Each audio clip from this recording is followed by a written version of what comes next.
prático e, a partir desse experimento, comparar os dados obtidos nesse experimento com os dados teóricos baseados na lei de resfriamento de Newton, para comprovar com a prática que a teoria ela é válida. A motivação para a escrita desse trabalho partiu de 3 momentos vividos durante a graduação.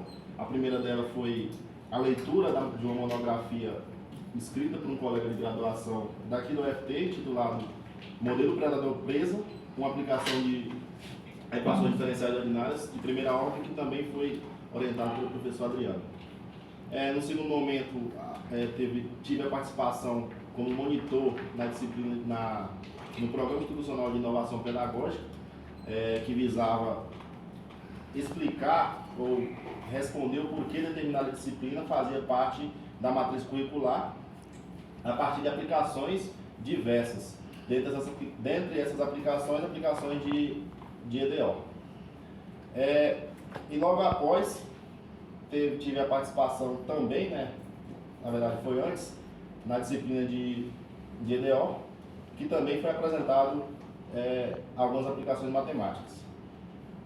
Os gráficos que estão nesse trabalho, eles foram produzidos pelo autor utilizando o GeoGebra, a versão online 6.0.707.0. Bom, no nosso segundo capítulo, a gente traz, como a gente vai tratar de equação diferencial, de uma aplicação de equação diferencial, é importante a gente trazer alguns conceitos dela, né?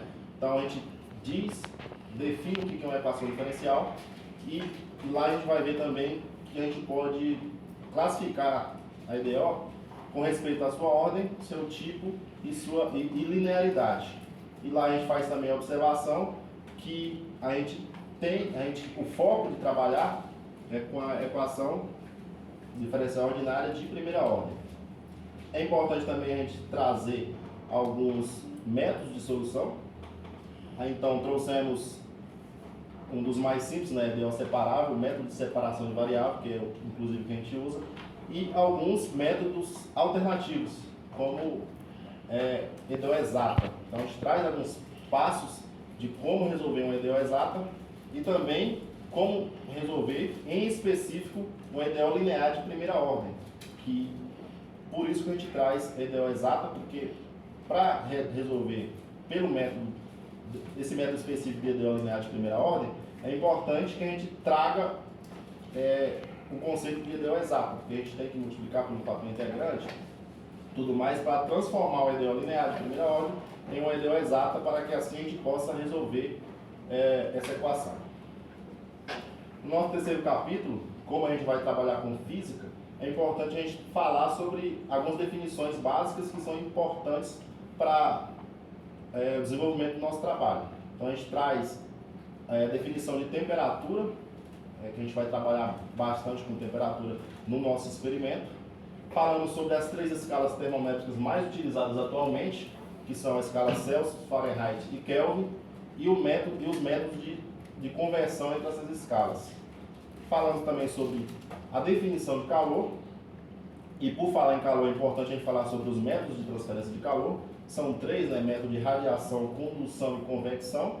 Inclusive, o método que é utilizado para aquecer a água no nosso experimento é o método de convecção.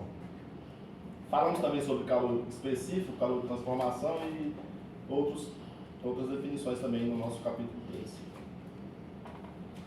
No nosso capítulo 4, a gente vai falar especificamente na lei de resfriamento de Newton, que diz a lei que a diferencial da temperatura em relação ao tempo é proporcional à diferença entre a temperatura ambiente e a temperatura do corpo. Então, em termos matemáticos, a gente tem isso que está sendo apresentado aí. Derivada de Tzão em relação a Tzinho é igual a um K que multiplica T menos Tamb, onde T grande é a temperatura, e isso depende do tempo T. Tamb é a temperatura do ambiente, que deve permanecer constante durante todo o experimento, e K é a constante de proporcionalidade, e não tem nada a ver com a nossa constante de integração, que é a constante C. Então a hipótese ela nos diz que se T, que é a temperatura, ela é maior que a temperatura do ambiente, então esse K ele é negativo e o corpo ele vai estar resfriando, Então, e se T é menor que T-ambi, que é a temperatura ambiente, então o K é positivo e o corpo está esquentando, está aquecendo. Então, apesar do modelo ser conhecido como lei de resfriamento, ele também é válido para o aquecimento. E a gente vê isso no trabalho, a gente vê isso fazendo o experimento tanto com água quente, tanto com água fria, e a gente vê que é válido para as duas ocasiões. Então, como o experimento ele foi realizado? Para o experimento com água quente, a gente utilizou um recipiente com capacidade para pouco mais de 1 litro de água, um ebulidor para aquecer a água, um termômetro de ambiente para controlar a temperatura do ambiente, uma sala climatizada com ar-condicionado para tentar ao máximo manter a temperatura do ambiente constante, e usamos o ebulidor para aquecer a água e assim iniciar o experimento.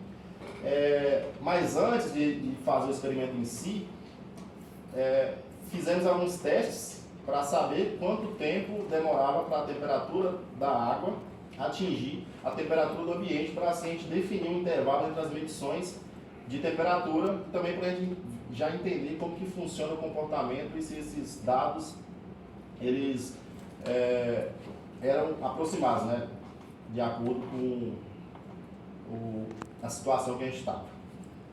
Então, definimos o intervalo entre as medições para água quente e para água fria.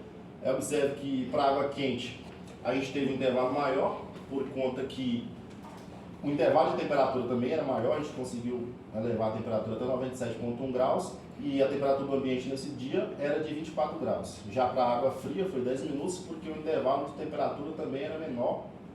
Então pegamos intervalos menores para extrairmos mais informações possíveis. Então,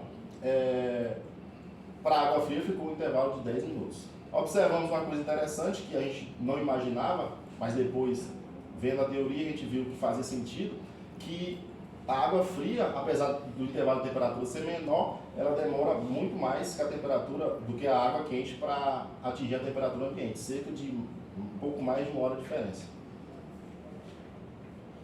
Então, com a água quente, fizemos o experimento com intervalo de 15 minutos entre as medições, e esses são os dados obtidos no experimento prático. Perceba aí que a gente começou com 97,1 graus, com a água já fervendo, que depende da pressão atmosférica também. A gente fala que é 100 graus, mas nem sempre. 15 minutos após 66,3, a gente vê que estabilizou em 225 minutos. Então, fazendo a aplicação mesmo da IDO, do problema de valor inicial, daquela IDO que a gente mostrou anteriormente aqui nesse slide mesmo, a gente tem, pelo método de separação de variáveis, que a solução geral é essa. Eu não trouxe a solução no slide para não ficar muito... não tomar muito tempo, mas é um método muito simples, e esse é na nossa solução geral, ou seja, a temperatura da água em qualquer instante de tempo T. Então, aplicando o valor inicial, né, que é o valor da nossa tabela, na prática, o T de zero ele foi de 97,1 graus. Então, com isso a gente pode encontrar a nossa constante C, que é a constante de integração, não é a constante de proporcionalidade. Então, com isso a gente pode substituir esse C nessa equação 2, e agora a gente tem uma equação que depende de K e de T. Então, a gente precisa encontrar o K, que é a nossa constante de proporcionalidade lá do nosso modelo. Da tabela 1 a gente vê também que no tempo de 15 minutos a temperatura é de 66,3 graus. Então a gente pode pegar e aplicar isso no nosso modelo. Então T de 15 é igual a 66,3. Com isso a gente pode deduzir o nosso K e substituir na equação 2. Então agora a gente tem substituindo, né, na verdade, essa informação, T de 15 igual a 66,3. A gente faz esses manipulações algébricas para encontrar o nosso K. Então a gente vai pegar e aplicar a propriedade do logaritmo, né, para extrair o K do expoente, e com isso a gente tem que o K é igual a menos 0,0363378.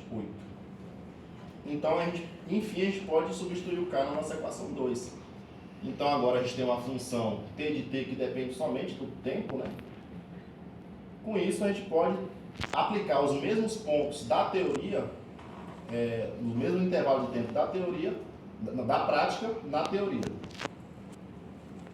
Fazendo essa aplicação, a gente tem esses dados aí. Perceba que o 97.1 ele coincide com, na prática, a gente vai ver na outra tabela, na verdade. Mas uma coisa interessante é que na teoria a água estabilizaria mais rápido do que na prática. Talvez pela diferença de temperatura, variação, a gente vai analisar isso mais à frente.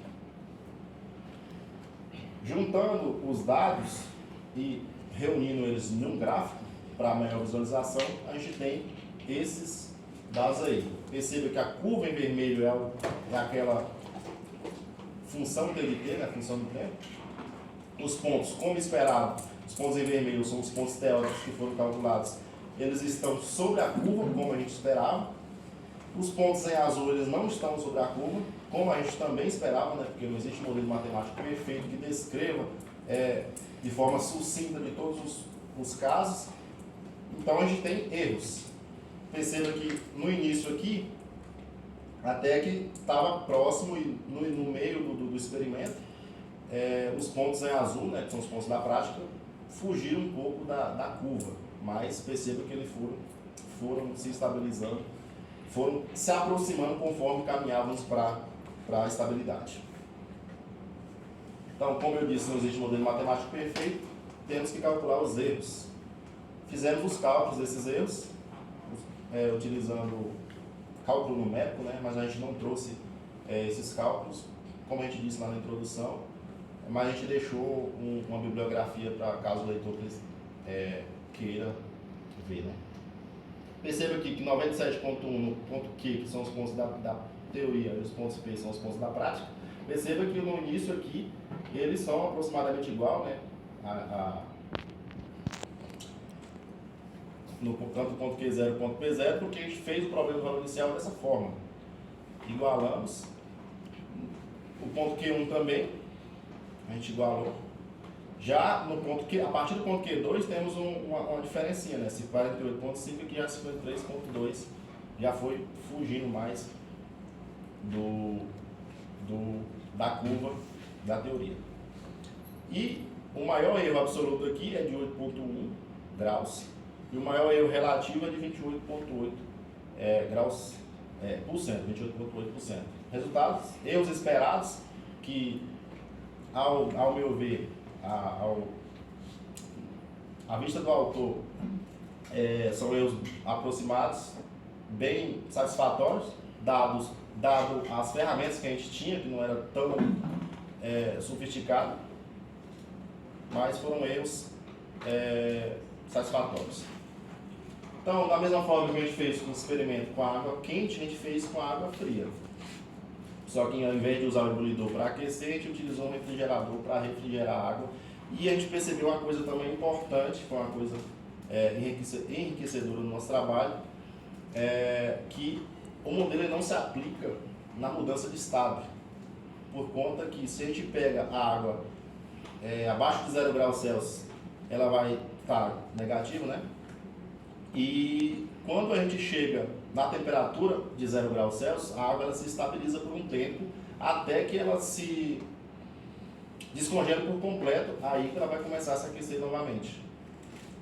E então, nesse período em que a água está a 0 graus Celsius, acho que mascara um pouco das informações e o modelo acho que não prevê isso, então a gente pegou o ponto igual a 1 graus. Pegamos a água a 1 grau Celsius para iniciar o experimento.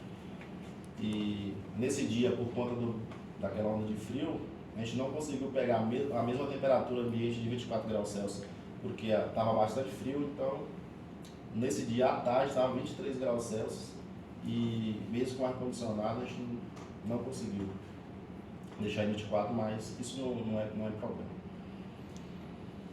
Fizemos os cálculos baseados na lei de resfriamento de Newton, da mesma forma que a gente fez com água quente, encontrando assim a temperatura em qualquer instante de tempo T de menos 22 elevado a menos 0,1, 36, 13 T mais 23. Perceba, como dito lá, quando aqui nossa constante ela é negativa e o corpo vai estar esquentando. Calculando os dados, calculando na prática, na teoria, né, os mesmos pontos da prática, encontramos esses dados aí. E perceba que a gente não chegou na estabilidade, a gente chegou bem próximo da estabilidade, porque a água fria ela realmente demora bastante para chegar na estabilidade, porque chega um momento, perceba também que a gente pegou inicialmente o intervalo de 10 minutos, mas após o Q11 aqui, a gente aumentou o intervalo, porque chegou um momento em que não havia, o nosso termômetro ele não detectava a diferença, mas a diferença existia, claro, alguns casos decimais, só que o nosso termômetro ele não pegava porque ele só tinha 3 dígitos, né? E então a gente aumentou o intervalo para que a gente pudesse observar essa variação. Reunimos os dados nesse gráfico, a curva em azul é a teoria, né? a função TNT.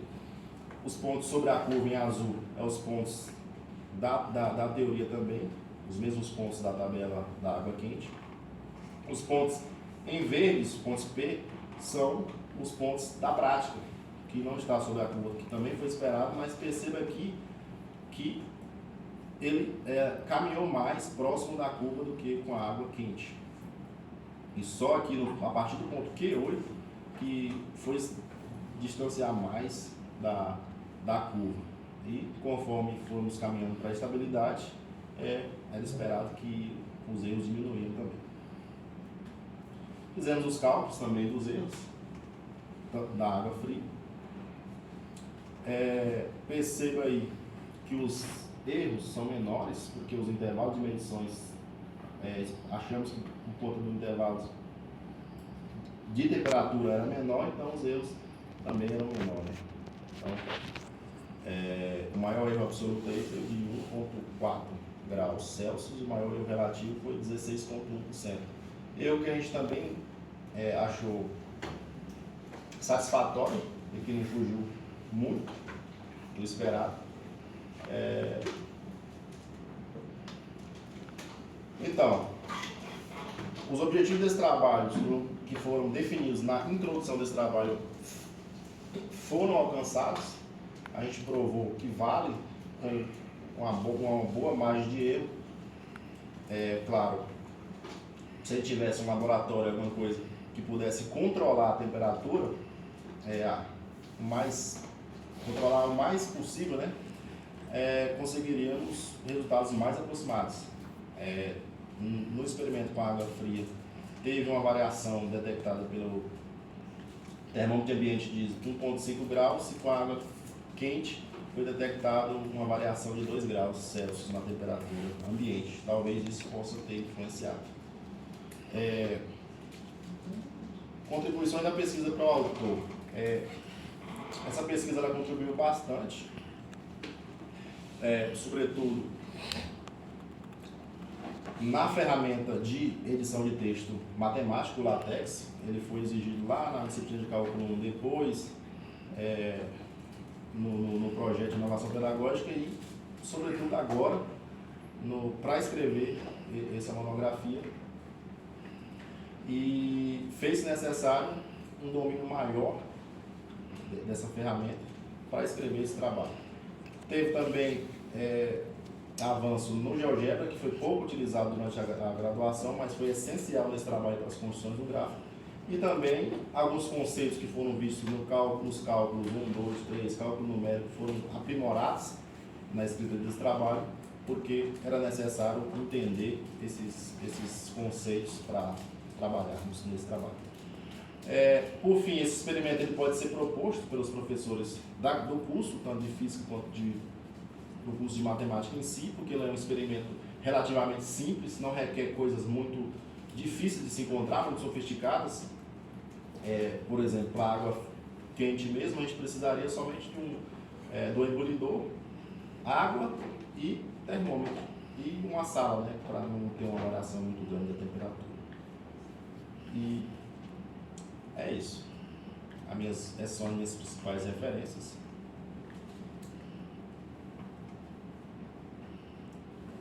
Obrigado a todos.